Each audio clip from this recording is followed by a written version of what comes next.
Hi and welcome. Happy Sunday to you and happy celebrating delicious and nutritious salmon. We're here today to make an incredible dish. This is part of a little series we're doing called Salmon 3 Ways in 3 Days. I know some of you joined us yesterday and we're so thrilled that some of you are back with us today. And hopefully you're going to have a chance to cook all of these. I'm Pam Smith, and on the Nicole cam, as we like to call it, is my daughter, Nicole Talbot. She is going to be not only trying to get up close and personal with some of the cooking that's going on here, but also able to field any of your questions. So if you have a comment, a question, something you want to know about any of the techniques of cooking we're doing today, this is part of pulling from your pantry. If you have any questions or thoughts about this incredible salmon that we're going to be celebrating and featuring, it's Kvarøy Arctic. And I will tell you, in all of my years as a nutritionist, a culinary nutritionist, chef, I don't know that I've been more honored to partner with such an incredible product and initiative. Kvarøy Arctic came into the United States just February 1st, and we couldn't be more excited about being able to give you a taste of the Arctic. We couldn't be more excited to open the lens to what sustainable, ethical aquaculture is all about. This farm, 3 generations, has been farming in the same spot for over 40 years. They're sustainable because it's part of their very DNA. The innovation, though, that they're bringing to not only the way they're rearing the fish, the way that they can always, never, ever use antibiotics, the way that they're feeding the fish, the way they care for it, even the way they're packaging and getting that fish to us. It's again part of who they are. The island only inhabits 90 people, most of them working with the fish farm. An incredible island, beautiful. If you've not had a chance to go to the website, I encourage you to do that. It's no surprise, kvarøyarctic.com. And if you're wondering how in the world you spell that Kvarøy word, it's just like I'm saying, it's Kvarøy. And it's an incredible product that once you get the name down, you're gonna always want to have this as part of any salmon dish that you do. As many of you know, I work with hotels, restaurants, theme parks all over the globe, helping them to develop dishes that are, again, not only nutritious, but also delicious. I call it delicious wellness. And a big part of what we're doing in these 3 days of cooking is to bring that delicious wellness into every single plate, but doing it while some of us very much homebound, some of us in a stay-at-home place, some of us not having gone out to the grocery store in a couple of weeks, others trying to make do with what's in their freezer, maybe having someone deliver groceries to them. We really want to break it down to the simplest of dishes. You would say, but you've got all the time in the world to cook, but the truth is there's a lot of time being spent elsewhere. You might be homeschooling your kids right now, an unexpected surprise. You might be doing work from home. So to be able to take advantage of the time you do cook, to be able to then upcycle that dish into a couple of directions, that's what we're doing today. Again, 3 ways of salmon, 3 days. Yesterday, we did a beautiful cedar plank salmon, and it is absolutely a delicious dish. It was our dinner last night. Again, a beautiful salmon that has been done on the cedar plank. This is just a fillet, but we also did a whole side of salmon. We were able to break that down. And in addition to doing those individual servings, we also did, again, the side of salmon so that we would have extra to be able to use for the dish that will be today, which is a delicious Kvarøy Arctic Salmon Chowder with potatoes and corn. Tomorrow, not at 3 o'clock, but at 6 o'clock Eastern time, we're going to be doing salmon cakes from, again, the same salmon that's been beautifully cedar plank roasted, but we're going to be doing it again at 6 o'clock, salmon cakes with a mango salsa. Now, you might want to just start from fresh. You may not have done all of this extra, not gone ahead and cooked the extra bounty. We'll talk about that too, but again, today, let's focus on how we turn what was yesterday's meal into something that is absolutely amazing. Love, love, love this chowder. Again, questions as we go. And Nicole, you wanted to also, I saw you had done a little posting about the Salmon Giveaway for people that are looking for nutritious foods at a time such as this. Yeah, Kvarøy is doing an amazing giveaway right now, and you need to enter very quickly by March 31st for a whole fillet of salmon. So if everybody's listening and thinking, that's great, Pam, but how do I get that, Kvarøy? This is a great way to do it, and hopefully for free if you win. So hop over to their website if you're not watching there already, and sign your name up so that you can get the giveaway. And it looks like Jeanette just posted on the video a link to go straight to it. So awesome. Head over there. Thank you, Jeanette. I know, we think it's a really neat thing because it's not always easy right now to get the freshest food, the most nutritious food to boost our immunities and those omega-3s. So thank you to Kvarøy for that. All of the above. And if you are fortunate enough to have a Whole Foods close to you, you will more than likely be able to find Kvarøy there as well. And again, those Amazon Prime people, you can get that delivery even to you. But again, rather than just a fillet or two, think about getting more so that you can get it home, you can freeze it.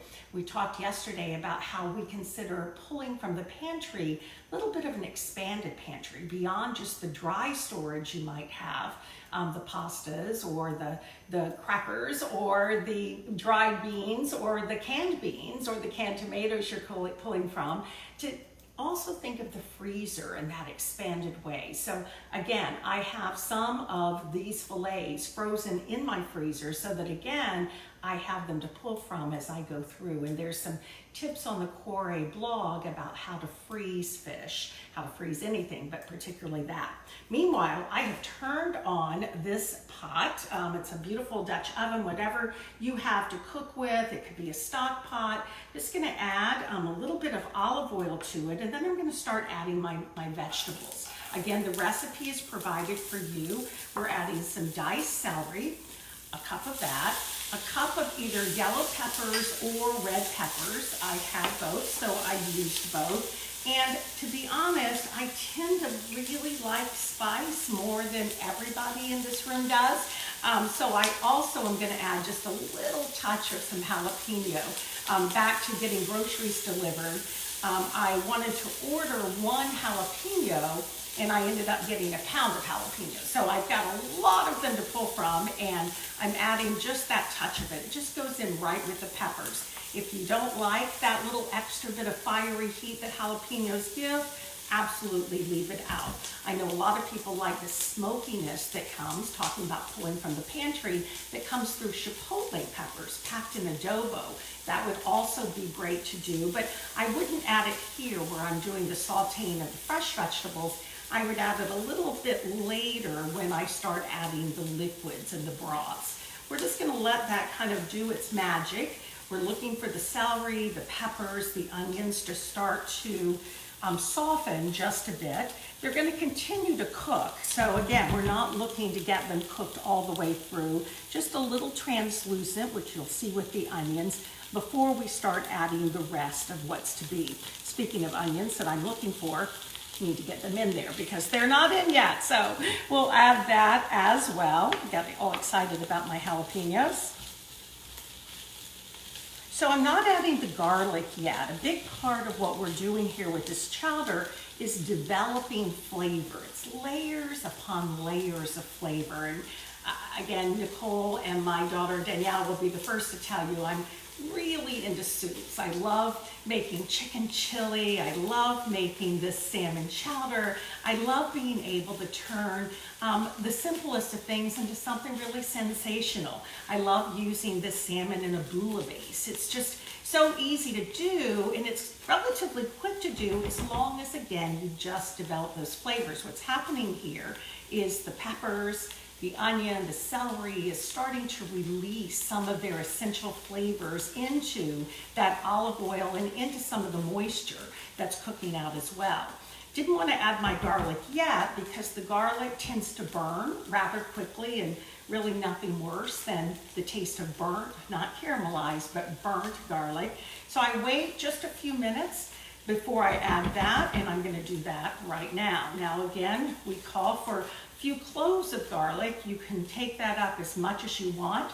Big thing that we're looking for in these days of life is ways to boost the immune system, and garlic and onions and hot peppers are all ways to do exactly that, along with the incredible omega-3s that come from this beautiful Kvarøy salmon. And yes, we have a question. We do. Jennifer was wondering, can we freeze this?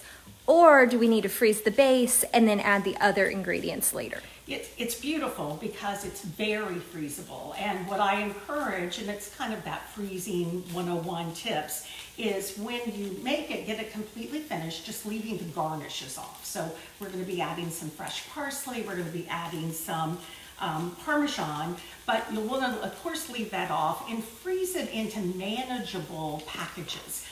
Little quart freezer Ziploc bags are great to use for that. Keep a shoe box or a plastic box in your freezer so you can have those stacked up with a date on them so you remember when. They not only freeze so nicely, but they also thaw easily. Either just pull them out of the freezer the day before, let them thaw in your refrigerator, or let your microwave do the magic. I also added a smoky seasoning. It's a recipe that we've provided for you. We, of course, use our Smoky Southern because we're quite crazy about it. It's a beautiful blend, just as your recipe calls for, of smoked paprika, some cumin, a little bit of lemon, some granulated garlic, some minced onion, pepper, and a little touch of salt. Now, I'm not adding any salt to this yet because yesterday when we did our cedar plank salmon, we used a Creole seasoning. You can see that on the surface of the salmon. That's going to add some spice to this already, so I'm going to wait and add any more seasoning a little later down the road. To this, I'm also going to add some flour, 2 tablespoons of flour. This is going to be what's going to help to thicken the chowder because we're not using a lot of fat here. You saw that I just used a little spritz of olive oil right at the beginning to saute the vegetables. I'm going to toss these with the seasoning and with the flour just to get them well coated so you're not seeing any of the flour dredgings. And then I'm going to add some wine. This is a dry white wine. It's actually the same wine that I'm drinking right now. It's a Kvarøy Fumé Blanc, and I'm using that to deglaze. Remember, we talked about we're trying to develop flavor, one step at a time. I'm going to add that here so that I can scrape up any of the brown bits that might be on the bottom. And then I'm going to add my chicken stock. This is 2 cups of chicken stock. You can either use one that you purchased or one that you have made from the bones left on those rotisserie chickens you might have picked up when you were stocking up. Nicole, a question. Yes, we have a question from Jeanette. She was wondering, can you use anything other than flour to thicken? You absolutely can. You use it in some different ways. So in addition to flour, other thickeners are cornstarch, arrowroot, taro. There's a number of different thickeners. With flour, you add it right to the heat. But with cornstarch, if I was using that instead, if I was trying to avoid gluten or away from flour, instead I would wait until I get the liquid in. I would do a little cornstarch slurry, as it's called. It's a tablespoon of cornstarch, which is a tablespoon of cold water. Mix that up, then add it in, but you want to add that into the liquid, not directly into the dry heat like we did earlier. Great question. I added the potatoes. Now these are small potatoes. I used the little gourmet ones and just quartered them, but you can use whatever you have in your pantry. They could be baking potatoes, they could be Yukon Golds, but regardless, you're wanting to have them in bite-sized pieces. That's what's going to be the base for this potato, and later we'll add corn chowder. So whatever potato you have, I use sweet potatoes for this. Delicious, or even a combination, whichever you have as you're pulling from the pantry. We're going to let that come back up to a boil, and then I want to talk about what we're going to be adding next. And that is going to be after the potatoes start to soften just a bit. We're going to add corn, and we're adding asparagus. Now this is where what you have in your pantry or freezer really do come into play, because that expanded pantry, the freezer, might be where you find your corn. Now, I'm in Florida, and we happen to have beautiful corn coming out. It's just absolutely great and sweet and amazing. We have, again, corn growing very locally. So I'm able to do this, but if I didn't have corn, or I wasn't able to access that easily, I keep bags of frozen corn in my freezer all the time, because it's just such a great thing to add to soups. It's a great thing to use even if we were to make a black bean and corn salsa with those salmon cakes we're doing tomorrow night. But what I would do different with the frozen corn is I would let it thaw. Don't cook it, but just let it thaw, put it into the refrigerator, let it thaw and soften, and then dry it well. Toss it with just a little bit of olive oil and some of our Smoky Seasoning, and roast it. Get a roasting pan in your oven, as I always suggest with roasted vegetables. Put it on a very high heat, 400, so that that pan is smoking hot. Lay the corn out and char the corn. That roasting of the frozen corn brings out more of the sweetness, changes the texture a bit, makes a frozen corn absolutely come alive. If you don't have fresh asparagus, I suggested in the recipe, you might want to use frozen peas instead. I like the baby frozen peas. Those sweet baby peas just add a lot of brightness and color. No need to cook them, because you're going to just, again, thaw them, but add them right into this chowder at the end, the same way we're going to do with this asparagus. Because we use fresh corn, simply cut it from the cob. And because we're using fresh asparagus, all that I did was cut it into a bias slice, but then blanched it. Very similar to what I did, if you watched yesterday, with the green beans. Put it into a little quart-sized Ziploc bag with just a little touch of water, microwaved it for 3 minutes, enough to cause that brightness and the chlorophyll that's in the asparagus, or yesterday the green beans, to come to life. And then I'm not literally looking to cook it at all. All that I'm doing is adding it in so that it can finish its cooking. Nicole, question? Yes, and that was actually a great segue with the asparagus. Jennifer was wondering, if we don't use frozen corn, if we're using the fresh local corn, does she need to freeze it first, and does she need to blanch it first? Not with corn. Actually, you don't even need to cook corn. I mean, I use it fresh from the cob in salads. I use it in black bean and corn salsas. And in this case, it's going to be cooking, that final stage of cooking, into the chowder itself. So no need to blanch. All you need to do is cut it off the cob itself, and certainly no need to cook it. Now, you could do the same roasting technique, though, that we talked about. There's nothing I love more than, if you have fresh corn, grilling it on the grill, whole on the cob, and then cutting those charred bits off and using it in this. It just gives an added dimension of flavor, or, as I said, use your oven to do that oven roasting. Okay, and another corn question. If someone had fresh corn right now, but they aren't using it all, and wanted to freeze it, how would you go about freezing fresh corn? So my favorite way to freeze fresh corn is similarly, get it straight off the cob, lay it out onto a cold sheet pan, not one that's in the oven, but a sheet pan, and let it put that whole thing into the freezer. Let it freeze so that it freezes separately. You've got the individual kernels that are in play. If you just put it into a Ziploc bag, it becomes one whole clump.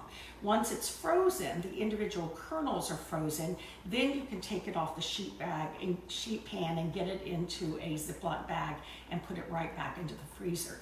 Or you can do the roasting or the grilling, as we mentioned earlier, and let that cool, and then get that on into the freezer. So don't put it boiling straight out of the grill or the oven into the freezer. Let it cool, put it still on that sheet pan, and then get it into a Ziploc bag. Fantastic, thank you. Absolutely.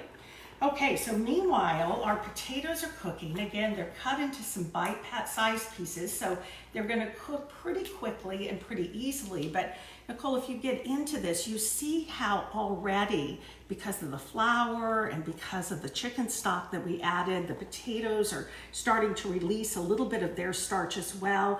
You really have a creamy kind of a base. We're gonna later be adding some milk to this, and that is going to make this chowder so creamy and delicious.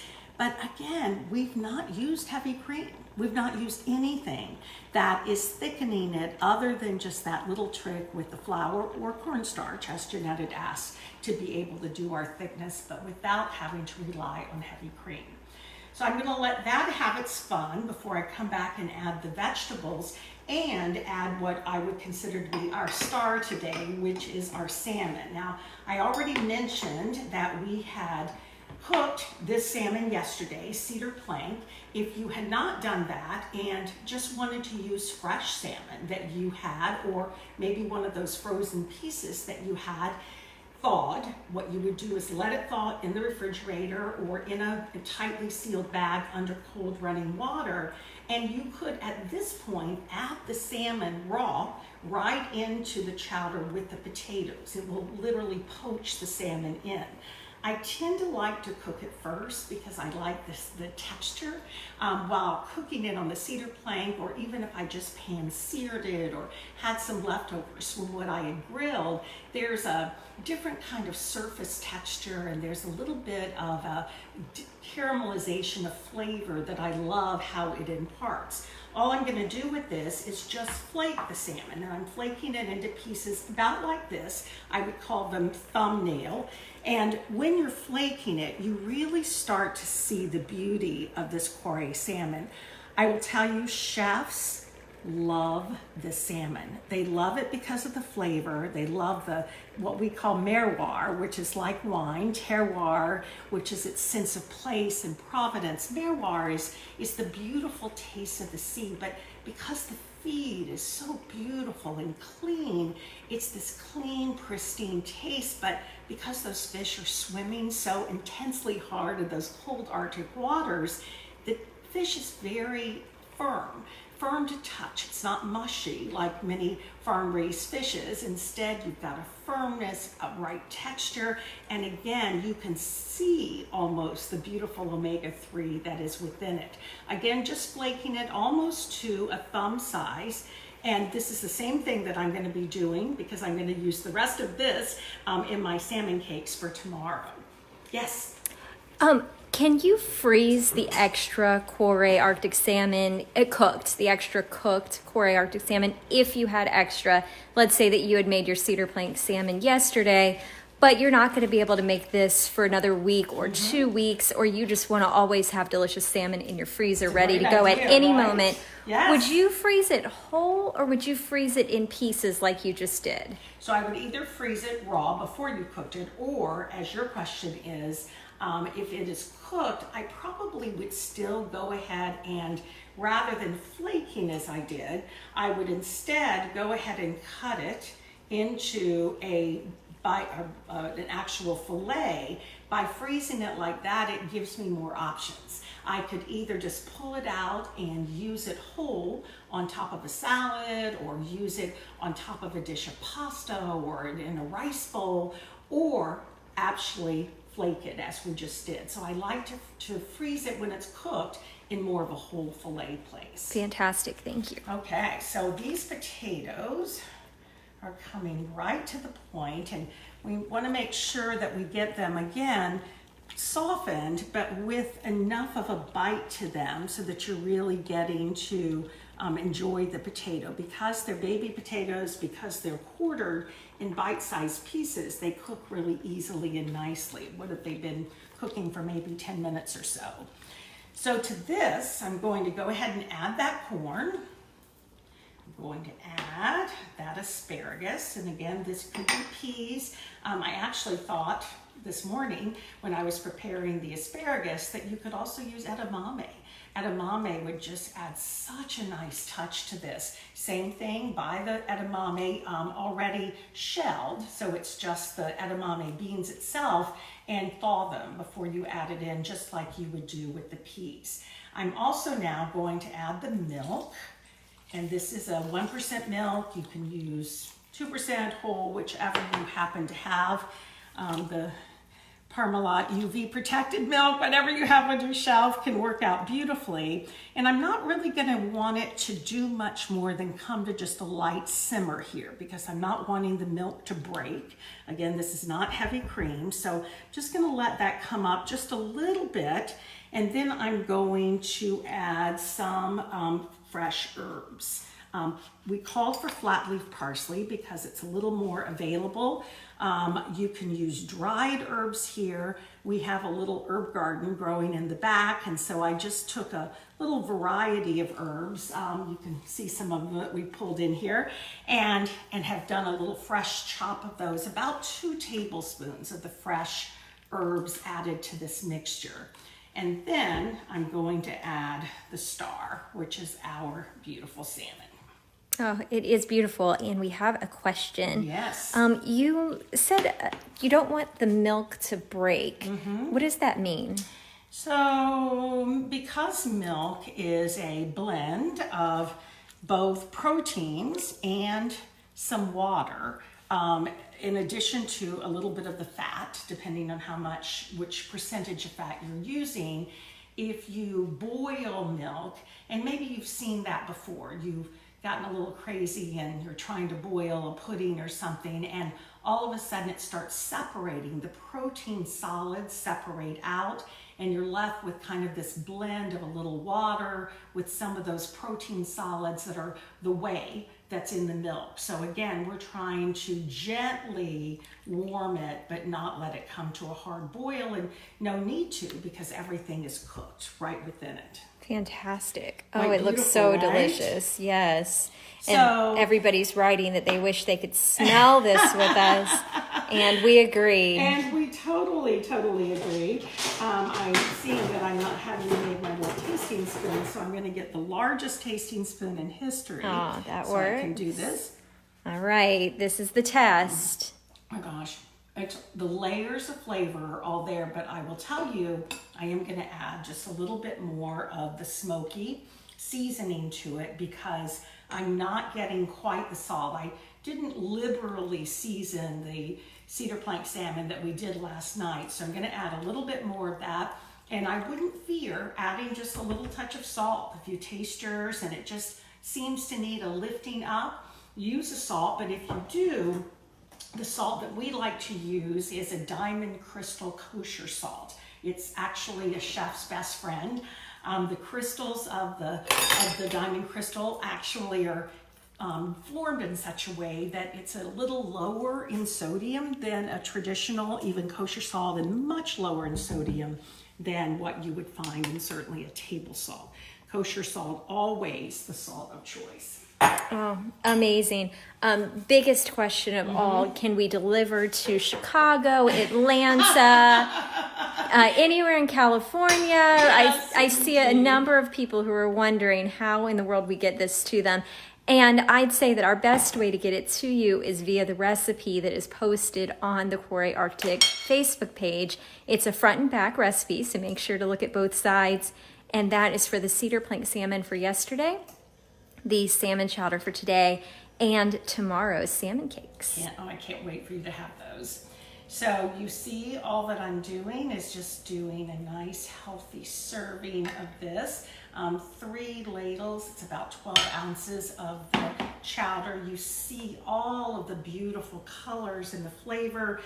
You can garnish it in so many ways. I like to just do some little shaves rather than grating Parmesan. If you have a block of it, just use your vegetable peeler to do some nice little shaves of it right on top of it, or throw the whole thing in if you choose. What a great kitchen hack, though, to use your vegetable peeler. Yeah, absolutely love that. And then, in addition, some fresh cilantro or fresh parsley in this case that we're going to add right to the top of it as well. If you have some beautiful spring onions that we found yesterday, welcome to sprinkle a few of those on as well. If you're one of those people that like the fiery taste of heat, you might want to think about a little drizzle of hot sauce as well, something I certainly would be adding. And it's the beautiful thing, it's kind of like the salt. If you put too much in at the beginning, you can't take it out, but you can always add. If you put too much heat in at the beginning, you can't take that out, but you can always add it with hot sauce, that chipotle pepper that I mentioned. But I'm telling you, such a delicious meal, and I'm so glad that you joined us to see it come together. It looks beautiful, and I wish you could see all the people who are saying how delicious it looks, the colors, the vibrancy. They all wish they could have it. I do have one question. Someone loves, their fiance loves salmon, loves fish, but she doesn't. If she was going to make this and sub another protein for her, what protein could they do? A pulled chicken? Is there something? Absolutely, and you could even, because you see the way we put this together, we built the entire chowder before I added the salmon right at the end. So again, similarly, you could even do a little separating out so that you added some salmon to the fiance who loves it, plate or bowl, and then added another protein. And you're right, some pulled chicken would be beautiful, some shrimp would be amazing in this as well. Again, just cook it first, just like we did with the salmon. But I also want to say that if you've been a person who has not really enjoyed salmon, it's too fishy or it's too strong or there's the texture, there's a lot of reasons people have not enjoyed salmon in the past. And what I say to them is kind of what I say to people that say they really don't like Chardonnay. My answer is, well, you've never truly had great Chardonnay, potentially. And I say the same thing about salmon. If you have not enjoyed it, I call Kvarøy, it's the meat lover salmon because of the texture, because of the beautiful clean flavors. So I would say, give it a try. It might be worth it. And this dish might be the perfect gateway because you're not just sitting eating a piece of something you've not had a great experience with in the past. Instead, it's with all of these beautiful flavors of the chowder.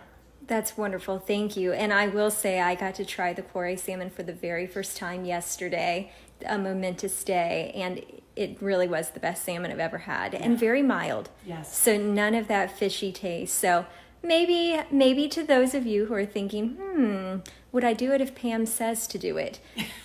Today is a good day to take Pam Smith's advice and enjoy some Kvarøy. Just do it. Yes, and go get your name on that giveaway so maybe you could get some at your front door. So fantastic. Thank you all for joining us. Thank you, Nicole, for manning the Nicole cam. And again, tomorrow night we'll be right back here in this kitchen, but at 6 p.m. EST, 6 p.m. Eastern, and we will be doing those beautiful salmon cakes with a difference. So if you're thinking, what's a salmon cake? Like a crab cake, but it's made with this beautiful cedar plank roasted Kvarøy Arctic salmon, and again with an absolutely amazing mango salsa. So looking forward to that. Have a great rest of the day. We'll see you soon.